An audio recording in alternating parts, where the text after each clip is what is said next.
Olá, boa tarde, Fortaleza. Muito boa tarde a toda a região do Cariri. Boa tarde, boa noite, bom dia a todos os cearenses pelo mundo. Hoje é segunda-feira, 16 de maio, dia do Gari.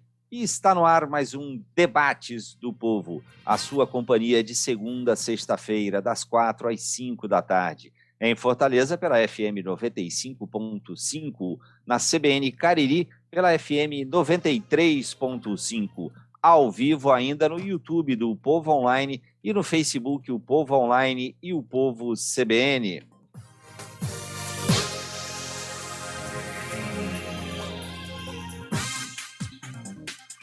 Cada vez mais pesquisas eleitorais indicam que a polarização entre Lula e Bolsonaro é uma realidade quase irreversível, já no primeiro turno da eleição presidencial.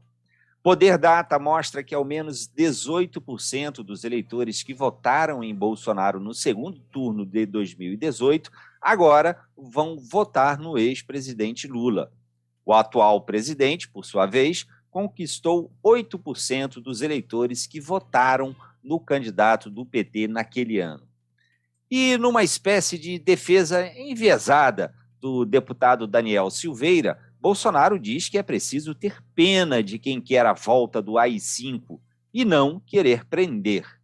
Diz ainda que só um psicopata para achar que os movimentos de 7 de setembro e 1º de maio são atos que atentam contra a democracia. Ainda assim, partidos de oposição levam a sério o que consideram sinalizações antidemocráticas do presidente e veem risco de Bolsonaro tentar um golpe. Por falar em golpe, ex-governador João Dória, vencedor das prévias do PSDB, envia carta ao presidente da legenda classificando como golpe a iniciativa de contratar pesquisas de opinião para decidir o candidato. Crise no partido amplia com negociação para a candidatura única do MDB e do Cidadania. Para piorar, Rodrigo Garcia está em 4º lugar nas pesquisas e, com esse resultado, o PSDB ficaria fora do governo paulista pela primeira vez em décadas. E você, também acha que a polarização entre Lula e Bolsonaro é irreversível? A margem para a terceira via está cada vez mais estreita? E como avalia as sinalizações antidemocráticas do presidente e seus aliados? É sobre isso que vamos conversar a partir de agora. Ao debate!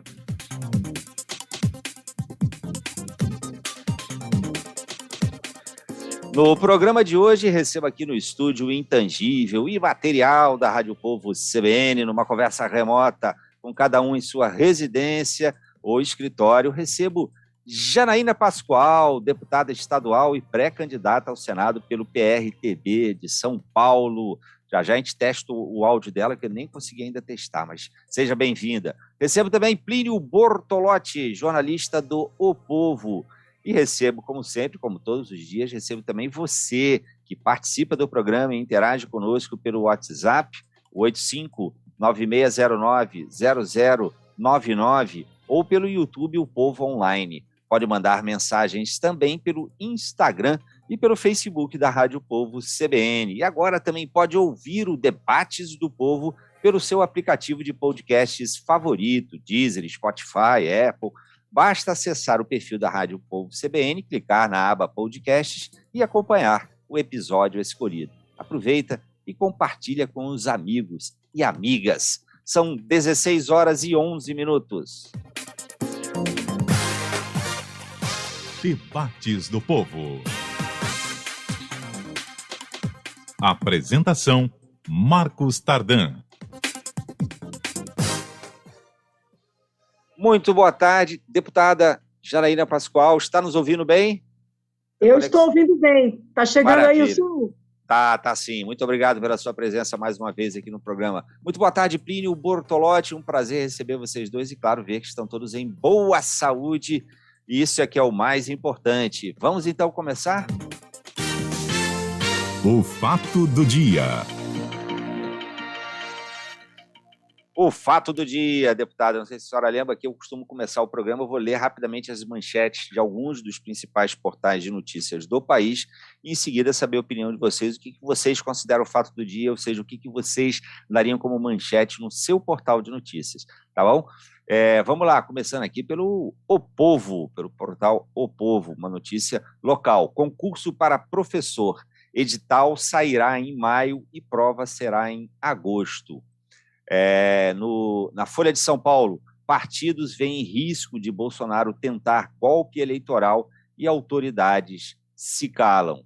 Daqui por diante, todos os outros portais, até o último momento que eu vi, estavam tratando do mesmo assunto. O UOL, por exemplo, Turquia diz que não aprovará a entrada de Suécia e Finlândia na OTAN. Esse também é o tema aqui da manchete do G1. Turquia diz que vai vetar a entrada de Suécia e Finlândia na OTAN. No O Globo, presidente da Turquia anuncia veto à entrada de Finlândia e Suécia na OTAN. Veja notícias sobre a guerra ao vivo.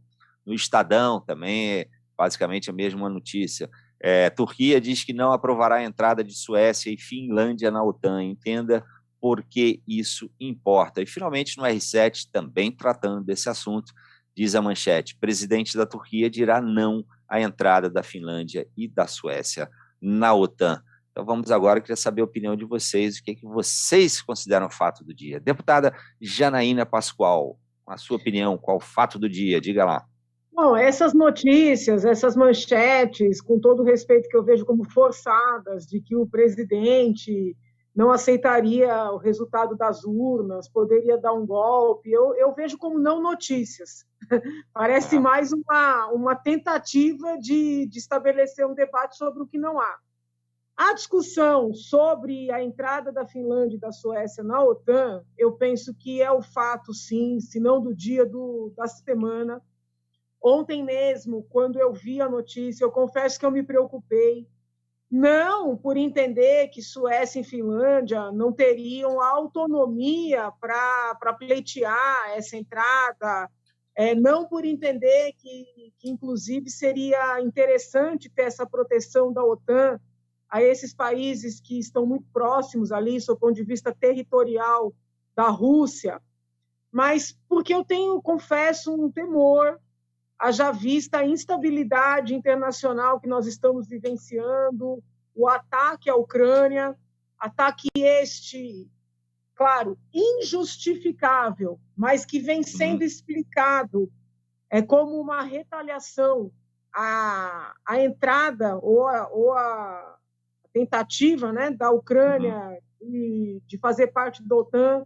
Então, acho que esse é o tema do dia e é o tema no mundo a ser avaliado com bastante vagar.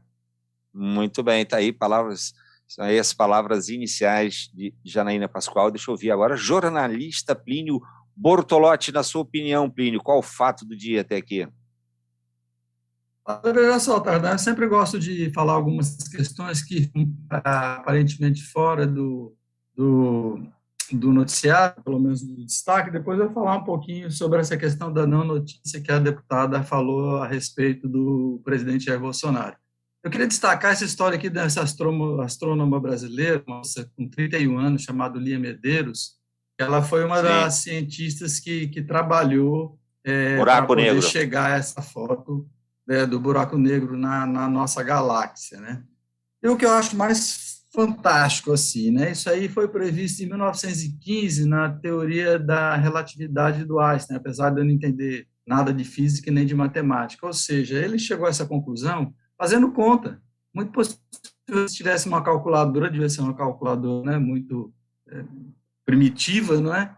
Ou seja, isso aí surgiu da abstração da cabeça dele, né, e com cálculos ele dizia, não, os buracos negros existem, como agora estão sendo comprovados. Isso, para mim, é um negócio fantástico e mostra como a ciência, né, tão vilipendiada, é importante para a humanidade. Agora, quanto a deputada dizer que o fato dessas bobagens que o Jair Bolsonaro disse, que na verdade não são bobagens, né, são bobagens dependendo do ângulo que você olhe, é óbvio que são notícias, isso seria notícia em qualquer lugar do mundo, um presidente que um dia sim, outro também, ameaça dar um golpe, né, e ameaça atacar o Supremo. né, livra uma pessoa que sugeriu que se desse surra nos ministros do Supremo Tribunal Federal, dá um indulto, dá uma graça para um camarada desse. Né? É um cara que todo dia ameaça instituições, né, que xinga ministros. Então, eu acho que esse risco tem, não vou dizer que é um risco premente, um risco urgente, mas é óbvio que tem uma intenção do Jair Bolsonaro de implementar um governo autoritário no Brasil, como ele vem fazendo, né? Acabou com todos os conselhos onde tinha participação da sociedade, o IBAMA não tem dinheiro, agora há pouco um outro órgão aí parou de funcionar também porque não tinha dinheiro, ou seja, ele vai minando todas as instituições, o objetivo dele é dar um golpe. Se ele vai conseguir, eu acho difícil. Agora que ele vem tentando, vem, e isso seria notícia em qualquer lugar do mundo, em qualquer jornal do mundo.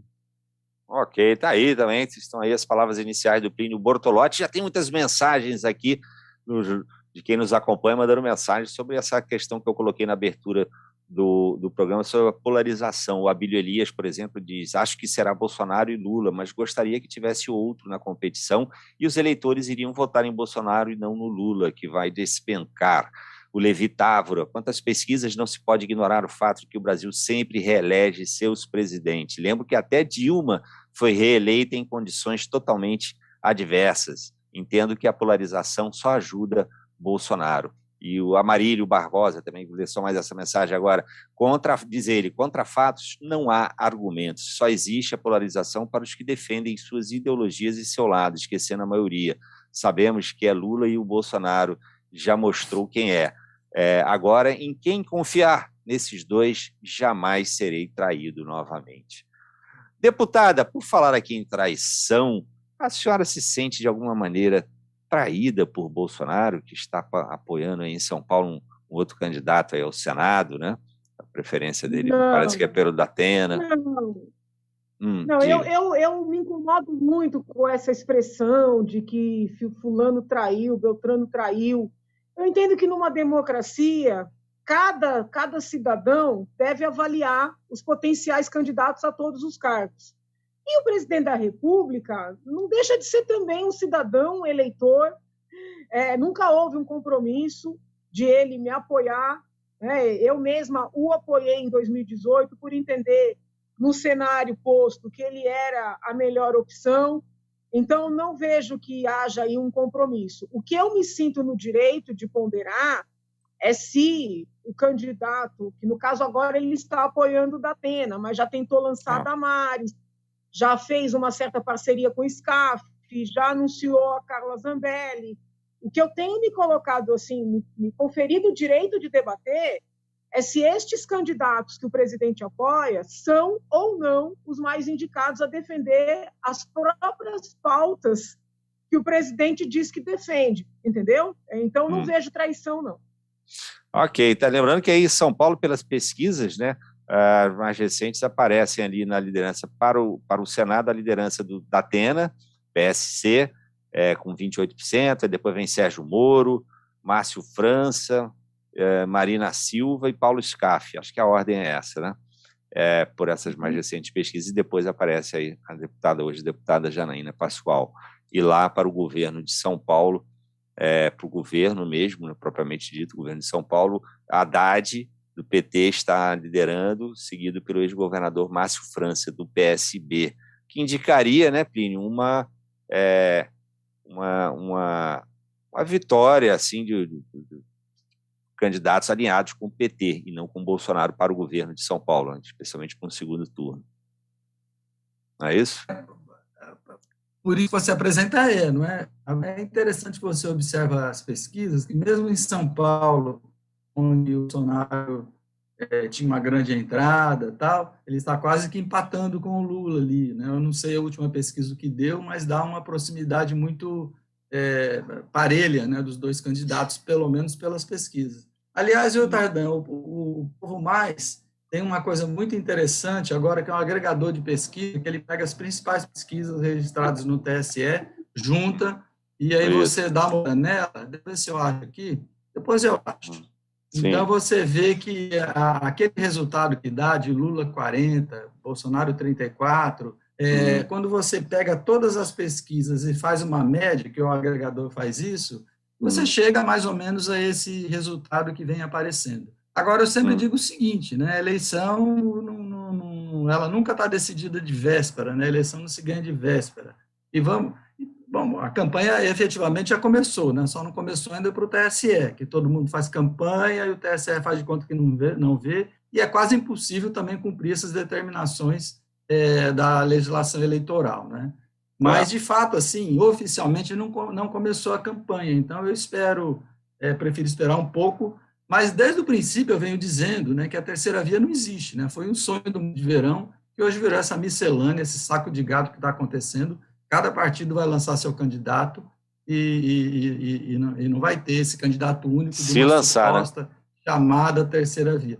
Não, muito possivelmente, talvez seja a senadora Simone Tebet e o Cidadania, o União Brasil talvez lance o dele com o Bivar para constar, bom, e por aí vai, né? O restante parece que já rodou. Então, a terceira via tinha aquela novela antiga, né, que tinha a viúva... Não esqueça do Ciro, não esqueça do Ciro. Então, a terceira via é aquela que foi ou era ter sido. O Ciro Gomes, eu nunca considerei ele dessa chamada suposta terceira via. Porque o Ciro Gomes, né, ele está fazendo um discurso hoje que está à esquerda do PT.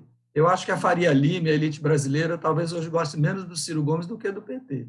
Isso não quer dizer que apoia o Ciro Gomes, mas ele faz um discurso muito, digamos, muito agressivo, vigoroso, agressivo contra o sistema financeiro, a forma como o sistema financeiro funciona, contra os rentistas, diz que vai acabar com essa... Né? Então, eu acho que ele não é da terceira via, que a terceira via se supõe de centro contra dois candidatos opositores de dois extremos, quando também não é verdade isso. Então, a terceira via não é nada. Ela se transformou naquilo que sempre foi, nada. Deputada, eu mencionei há pouco, então, lá que São Paulo caminha, né, pelas pesquisas de agora, que são, como sempre, um retrato deste momento, não é uma antecipação do resultado das urnas, evidentemente, mas, enfim, anuncia-se aí uma frente ali um segundo turno entre Fernando Haddad, do PT, e o Márcio França, do PSB. E a senhora pregou muito recentemente, a senhora deu uma declaração que causou uma certa polêmica, acho que pelo Twitter, se não me engano, a senhora disse que, pregando assim, uma resistência paulista em caso de vitória do Lula. O que a senhora quis dizer exatamente com isso? Não, na verdade, não é uma resistência paulista, é uma resistência do povo brasileiro no Congresso Nacional. Então, qual é meu entendimento? Que nós precisamos tomar cuidado para não cairmos na armadilha de entender que são importantes apenas as eleições majoritárias ou para o executivo, né? Porque o Senado também é majoritário. As pessoas ficam muito preocupadas quem será o presidente, quem será o governador ou governadora, mas não olham para a necessidade de colocar no Congresso Nacional pessoas que vão defender as pautas, né, que são caras a determinado grupo de eleitores, independentemente de quem esteja no executivo. Então, eu tenho percebido, a minha crítica é aquele bolsonarista que está mais preocupado em eleger bolsonaristas do que eleger defensores, deputados e senadores, defensores das pautas, que acabaram ficando conhecidas como pautas conservadoras. Eu não sei se esse é o melhor nome, mas das pautas, como... Por exemplo, diga lá. Defender a vida, não permitir que ande a legalização do aborto, não permitir que ande a legalização de drogas, entendeu? Então, por exemplo, eu sempre defendi essas bandeiras.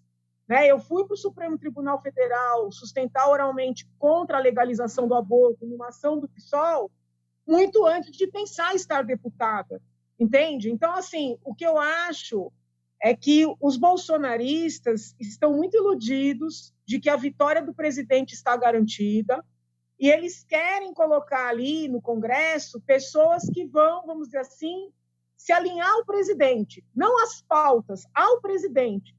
Só que personalista, uma coisa personalista mesmo. Eles estão esquecendo que muitos desses apoiadores do presidente hoje já foram apoiadores de Lula, de Dilma, entendeu? Que não é uma questão das ideias, mas sim de quem está com o poder, quem tem o dinheiro, quem tem a caneta. Então, é nesse sentido que eu falo em montar uma resistência. Né? Não é resistência para quem vier a ser eleito tomar posse, jamais sugeriria nada do gênero. É a resistência no exercício do cargo. Gravando. Por exemplo, o presidente colocou os puxadores de voto todos no PL. Sim. Eles vão puxar quadros do PL. Os quadros do PL já coligaram com o Lula, coligaram com o Dilma, coligaram com o Bolsonaro, e quem ganhar amanhã, eles vão coligar. Eles não têm, assim, essa preocupação com os projetos. Acho que se o Lula ganhar o PL vai se juntar ao Lula? No dia seguinte. É. Talvez demore uma semana, vai. Uhum. Ok. Deputada, o Plínio falou alguma coisa, estava falhando o som para você, Plínio? Não, é que falho, deve ter sido só para mim, então. Acho que só para você. Estava falando, talvez tenha sido para mim. Muito bem. Plínio, eu vou ter que chamar já um intervalo, mas antes, você quer fazer um comentário sobre isso, sobre essa análise da deputada, sobre essa... Eu quero... Diga. Desculpe, teria um pouco para falar sobre essa questão das pautas, que ela chamou de pautas conservadoras, que, na verdade, a meu ver, são pautas reacionárias, né? Porque os liberais, por exemplo, são a favor da descriminalização das drogas.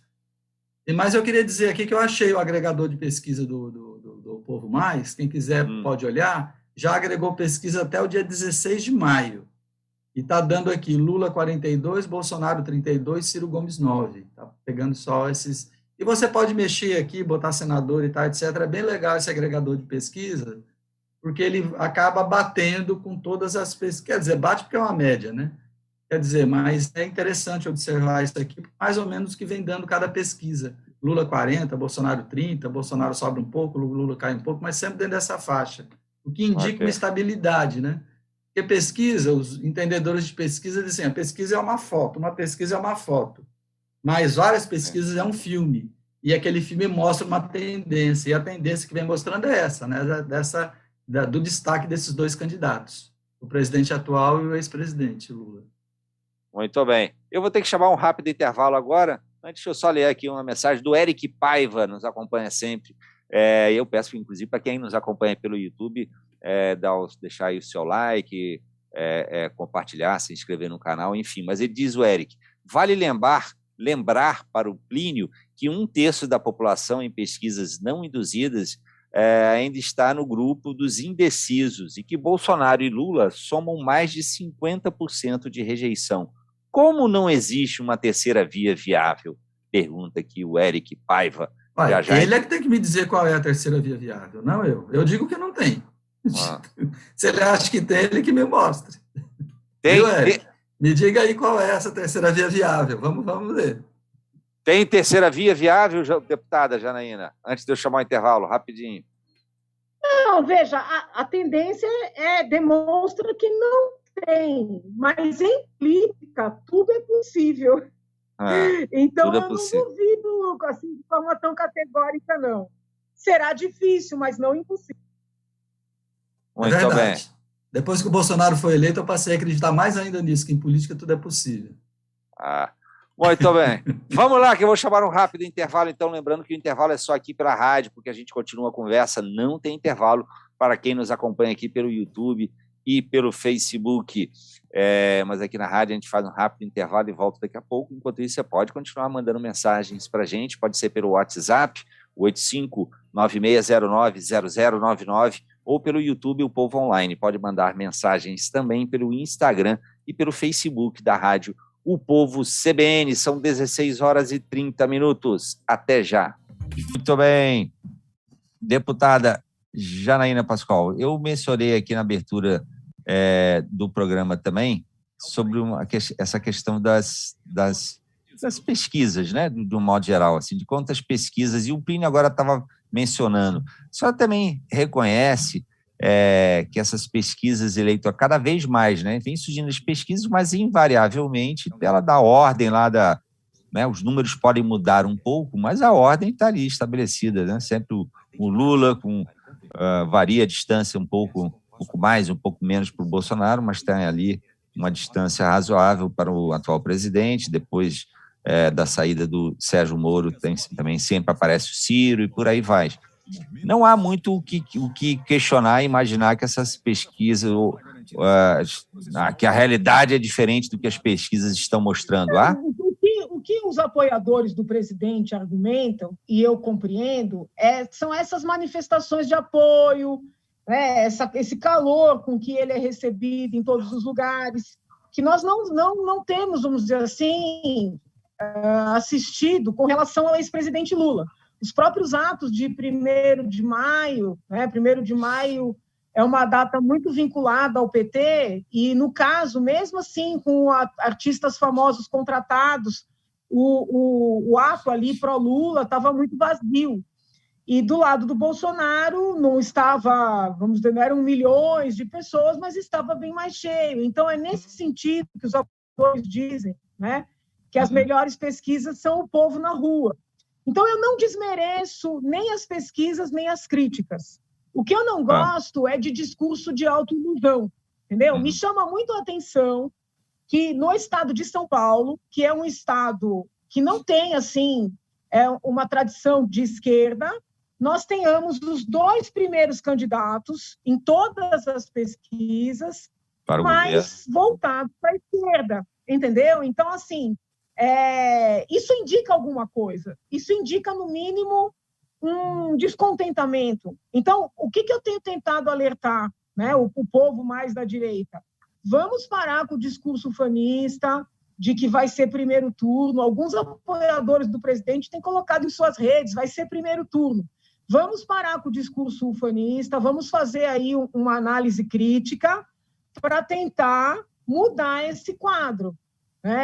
Eu acho que as pesquisas podem não estar 100% certas, mas elas indicam uma tendência. Então, no mínimo, a maioria não está contente. Então, o que precisa ajustar? Seja nas ações, seja no discurso. Porque senão fica aquele discurso ufanista que não ajuda ninguém, principalmente o país. E a senhora não acha, não, que teve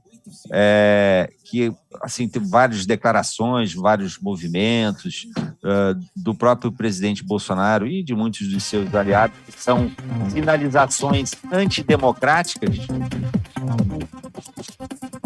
Essa música quer dizer que ele está voltando para a transmissão da rádio. Debates do Povo.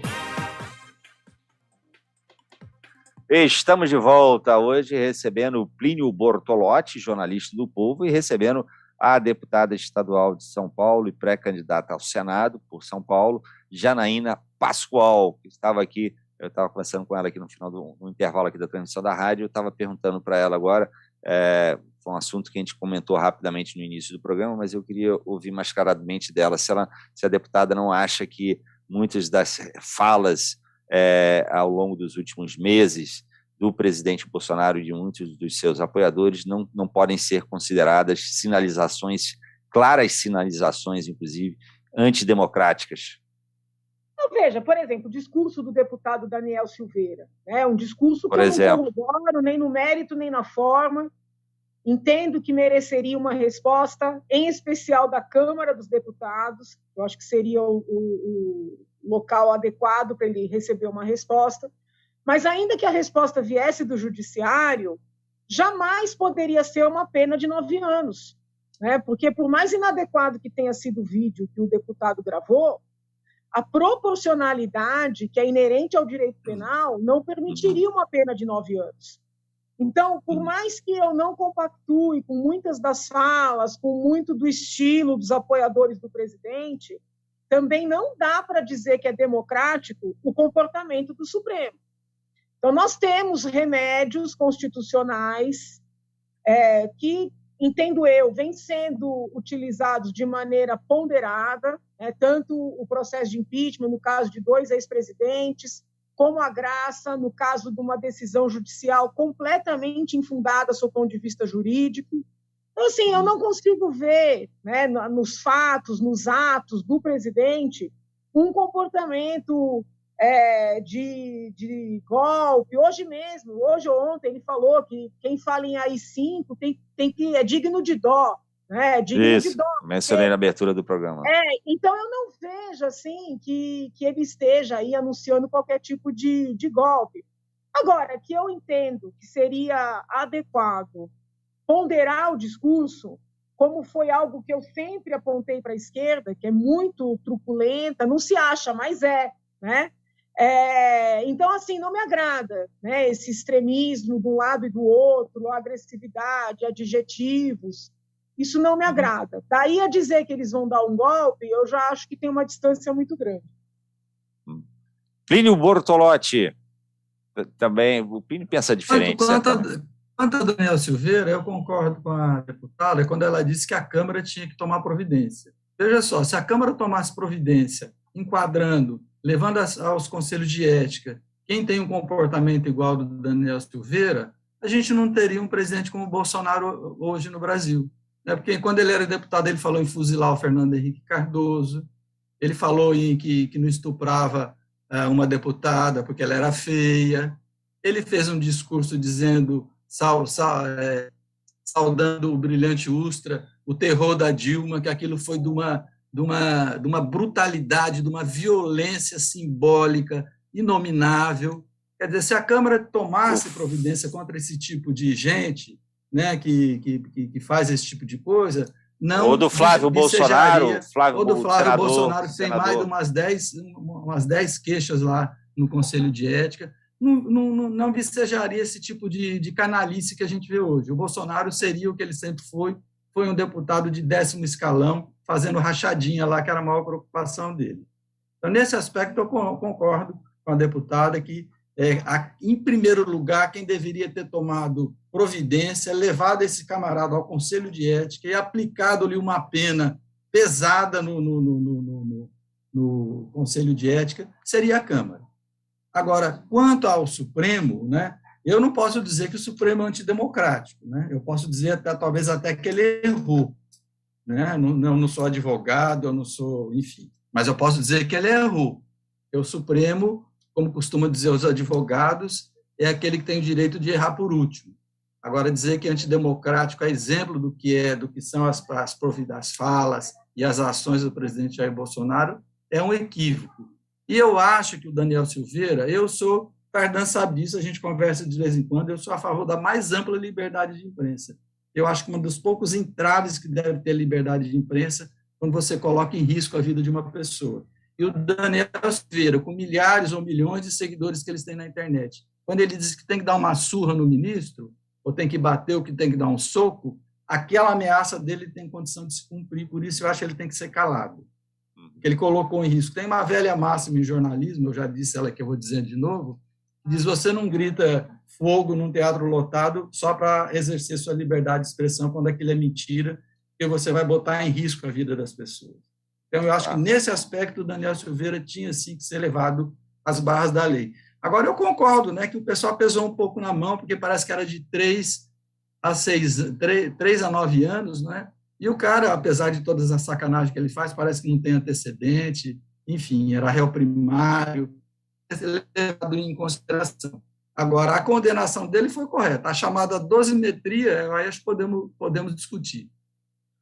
Tá aqui o Rubens Soares diz: não me agrada o Congresso Nacional ficar numa letargia. Basicamente, que vocês dois aí estavam concordando. Nesse ponto, nossos convidados hoje estavam concordando. Se bem que para o Fernando ele diz assim: não existe terceira via para presidente, nem aí entre os debatedores. Né? Eu sinto que ele acha que cada um de vocês vai votar, é só perguntar para ele. O Francisco Edson... Eu digo em quem eu não voto. Eu não voto na extrema-direita, que eu acho que é um perigo para a democracia. Quem for para o segundo turno pode ser gente do Novo, pode ser do enfim, as pessoas que rezam pela cartilha democrática, né? Aí eu acho que independe de quem seja. Agora, eu digo em quem não vota. Eu não voto na extrema-direita porque é você votar pelo fim da democracia. Eu não vou fazer isso nem como jornalista, nem como cidadão. Muito bem. Você não vota no Bolsonaro, portanto, eu sei que a Janaína não vota no PT de jeito nenhum, que ela gosta, né? Reforça muito a deputada que era antipetista, assim, de todo jeito, não é isso? Muito bem. Já eu vou ter que chamar mais um intervalo aqui. Mas deixa eu só dar mais algumas mensagens aqui. O Francisco Edson Júnior, a política brasileira vai para um lado muito perigoso, que é um viés ideológico. A Jaciara Bezerra, quem estava à frente nas intenções de voto em 2018 era o Lula, até ele ser impedido de participar. Muito bem, eu vou aqui chamar mais um rápido intervalo, lembrando que o intervalo é só aqui na rádio, porque a gente continua, não tem intervalo para quem nos acompanha pelo YouTube e Facebook. São 16 horas e 42 minutos. Até já.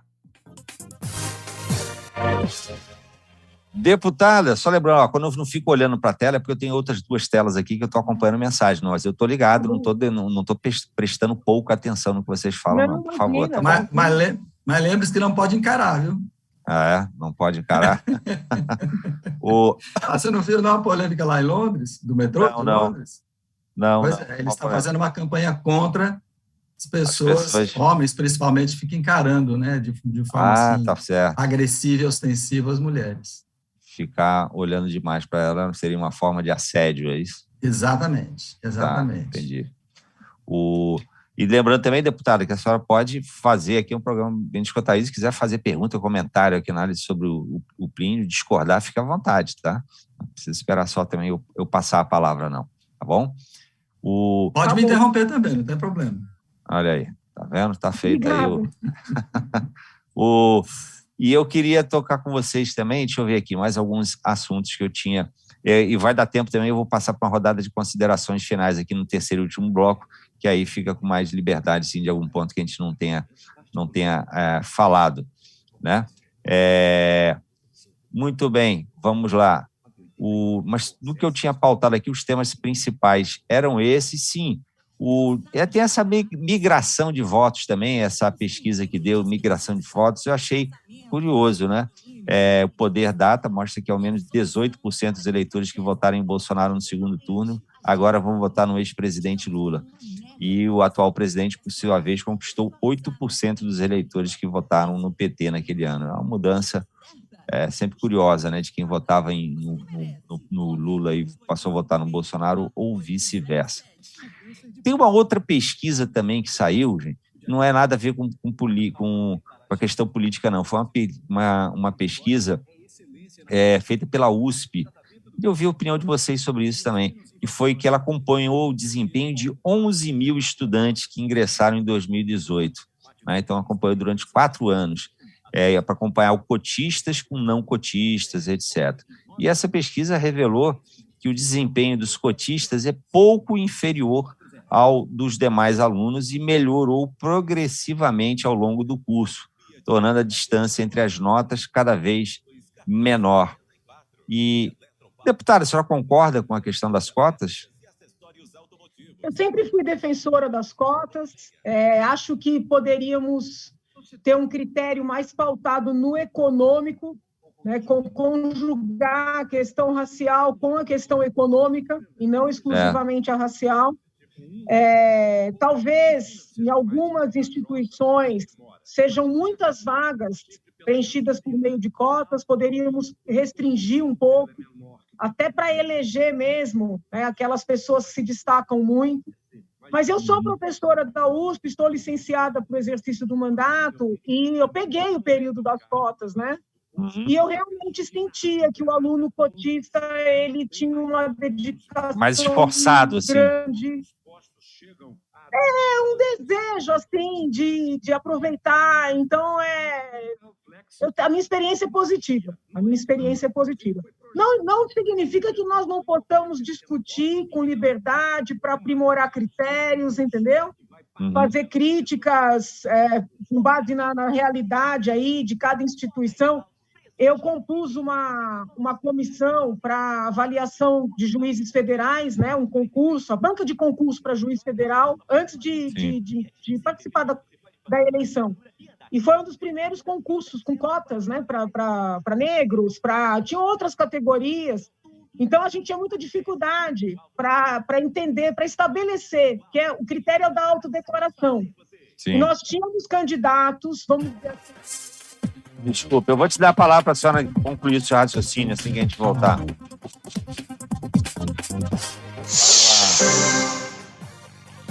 Debates do Povo. Estamos de volta, hoje recebendo a deputada estadual Janaína Pascoal, recebendo Plínio Bortolotti, jornalista do Povo, e recebendo também você, com muitas participações aqui, já eu li mais algumas, mas antes deixa eu dar a palavra aqui para a deputada, que ela estava concluindo o raciocínio. Eu tinha perguntado sobre uma questão de cotas, a partir de uma pergunta feita a partir de uma pesquisa, um levantamento feito pela USP, com 11 mil, né, ela acompanhou o desempenho de 11 mil estudantes, e comparando o resultado dos cotistas com os não cotistas, e percebeu que a diferença de notas, né, de desempenho, era pequena e foi ficando menor ainda ao longo dos anos, ou seja, os cotistas, o desempenho dos cotistas é muito pouco inferior ao dos demais alunos, e a deputada estava falando, dando um depoimento sobre a experiência dela justamente na USP, com essa questão de cotas, de autodeclaratórios, né?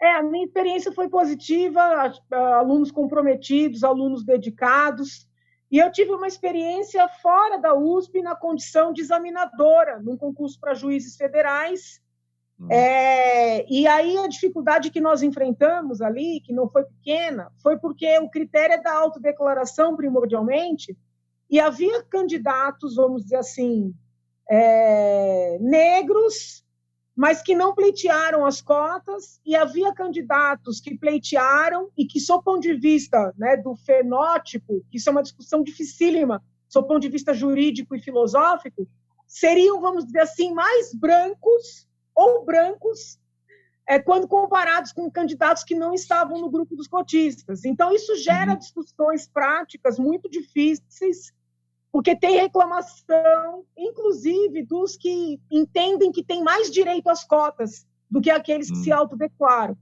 Então, eu sou favorável às cotas, mas acho que nós temos que nos sentir com liberdade para debater critérios, para aprimorar, né, para que nós consigamos, assim, vamos dizer, encurtar, né, esse tempo para que as pessoas negras, as pessoas que têm muita fragilidade econômica, que elas consigam ascender, né, com mais celeridade do que se fosse o tempo normal aí Muito bem.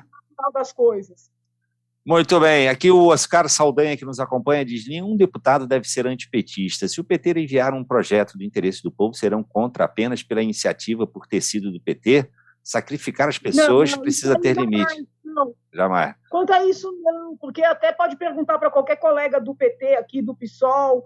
As boas ideias eu sempre apoio, não importa de quem venha. Eu procuro trabalhar para aprimorar projetos. Agora, existem algumas pautas da esquerda, né, fora o histórico recente aí, de todos os problemas que todo mundo já está cansado de saber, que eu sou contrária a elas. Né? O colega que está conosco hoje falou que são pautas reacionárias.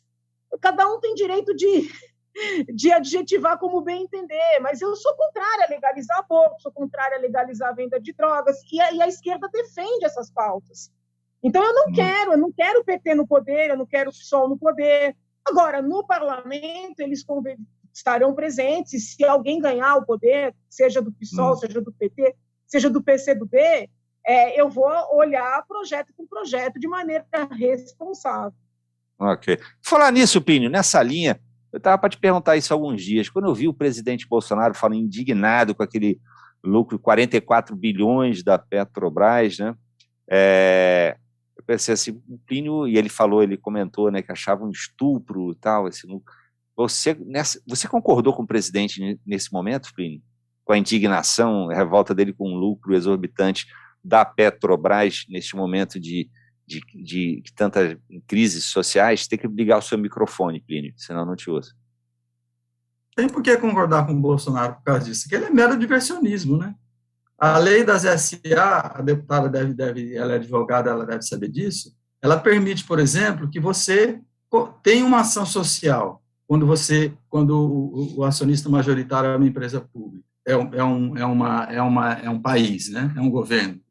Então, ele pode, a hora que ele quiser, alterar a composição do conselho e, por consequência, colocar o presidente que ele queira lá e determinar o que ele quer fazer dentro da lei. E a lei permite isso. Eu até posso pegar aqui, rapidamente, eu sou muito ruim de memória, mas eu anotei aqui.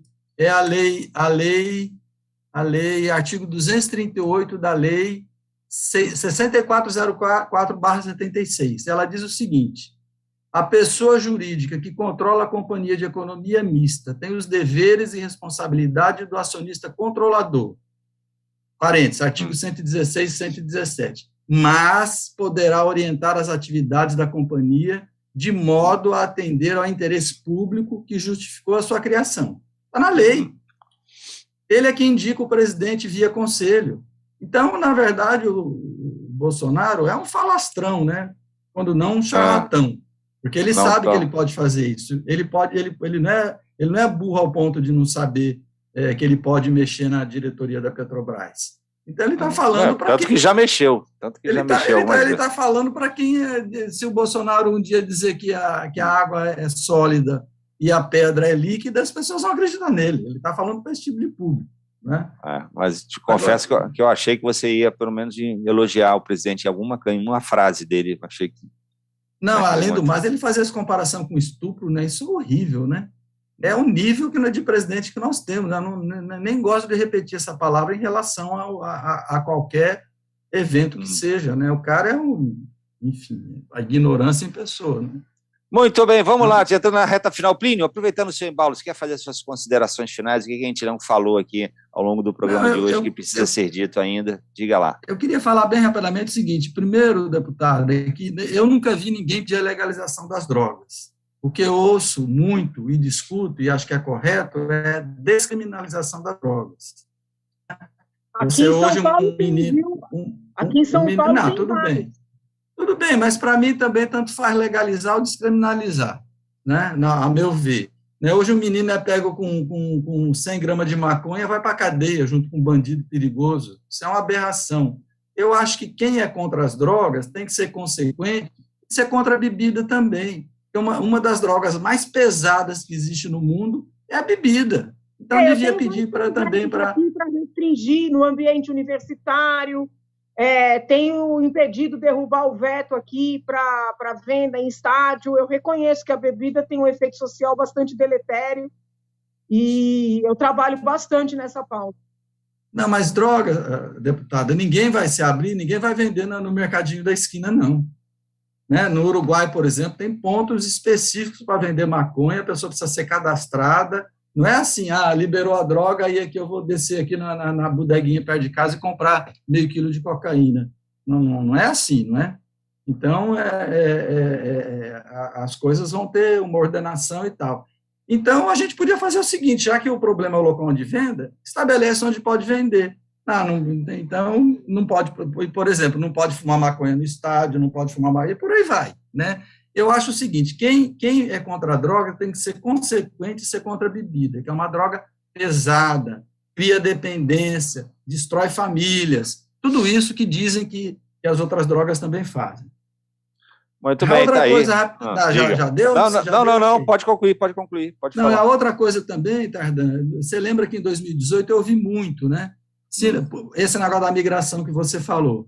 As pessoas diziam assim, se não migração der certo, de votos do voto. PT, do Lula. Eu ouvi muita gente dizer isso quando você discutia, eu vou votar no Bolsonaro, se der certo, se não der certo, a gente troca. Como se fosse trocar de roupa, né? Mas se tratava de um presidente. Mas acho que esse é o efeito agora dessa migração. Para concluir mesmo, eu vou concluir rapidamente, uma das primeiras pesquisas que teve sobre a questão das cotas foi na Universidade Federal de Minas Gerais. Chegou a uma conclusão muito parecida com essa aí, Tardan. Agora, eu concordo com a outra coisa, viu, deputado, é que as cotas, você sabe, né? Tem a cota conjuntona para a escola pública e questão econômica, e tem subcotas dentro para... Então, essa questão econômica e social está contemplada. E tem as subcotas para negros, índios... Eu queria os dois critérios juntos, entendeu? Ok. Eu queria os dois critérios juntos. Não, acho que não tem problema... Conjugar, entendeu? Conjugar pessoas negras com a vulnerabilidade econômica junto. Não, isso aí é uma questão a se discutir, não vejo problema. Agora, um problema que eu vejo, eu acho que deveria continuar como está. Agora, um problema que eu concordo é a questão de identificar mesmo pelo fenótipo da pessoa, né? Eu acho que isso também é uma complicação e está dando muito problema nas universidades, que tem estudantes negros denunciando que existem brancos ocupando vagas de cota, né? Acho que essa é uma questão que é difícil, mas teria que ser estudada, já que no Brasil se vai pela cor, né? Não tem aquela história americana que é uma gota de sangue e tal, etc. É muito pela aparência da pessoa. Então, eu acho que é uma questão que talvez merece mais debates mesmo. É isso, muito bem. Obrigado. Obrigado a você, Plínio Bortolotti. Deputada Janaína Pascoal, as suas considerações finais, por favor. O que a gente não falou que precisa ser dito? Eu agradeço o convite, agradeço o diálogo. E se eu posso fazer algum pedido para a população, né, brasileira, porque hoje em dia com a internet é o mundo que nos assiste, é ter assim o comprometimento de estudar os candidatos aos vários cargos. Né? Não existe só a eleição para presidente da República. Estudar os candidatos, entender o que eles já fizeram, o que eles já propuseram, o que propõem, o que escreveram, as entrevistas que deram. E, assim, independentemente de quem seja seu candidato, a qual cargo, compareça para votar. Eu estou muito preocupada com a força que vem ganhando no país uma campanha pró-voto nulo. Até entrei nos embates aí respeitosos com os eleitores abandonados do ex-juiz Sérgio Moro, que estão fazendo uma campanha ou Moro ou nulo. Isso não é, com todo respeito, não é saudável. A gente tem que tentar escolher, porque quando a gente não escolhe, alguém escolhe por nós. Então, a minha vontade aqui é de aproveitar esse espaço para pedir para as pessoas usarem esses próximos meses aí para estudarem os muitos candidatos que têm aos vários cargos e fugirem um pouco dessa dinâmica de voto de cabresto. Ainda existe o voto de cabresto, infelizmente, no Brasil.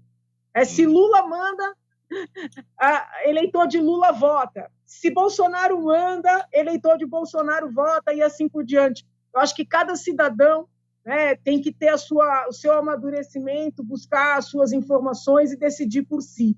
Okay. Isso que eu queria dizer. Saúde a todos. Obrigado, deputado. Uma última pergunta rapidinho, só bem rapidinho mesmo. A senhora está decidida a ser candidata ao Senado mesmo? Ou vai ser ao Senado, ou... Sou pré-candidata ao Senado. Pois é, mesmo com esse resultado das pesquisas que estão mostrando, a senhora vai ficar para o Senado, não é para deputada, não. Eu sinto que o Senado precisa de uma pessoa com formação jurídica consistente, que entenda o que o Supremo está decidindo, processualmente, materialmente. Eu acho que é um dever pôr o nome à disposição. Muito bem. Está aqui, então. Muito obrigado, deputada Janaína Pascoal. Muito obrigado, Plínio Bortolotti. Terminar aqui com uma frase do Josias Regis, que nos acompanha sempre, ele aqui de Fortaleza. Ele agradece aos debatedores e diz...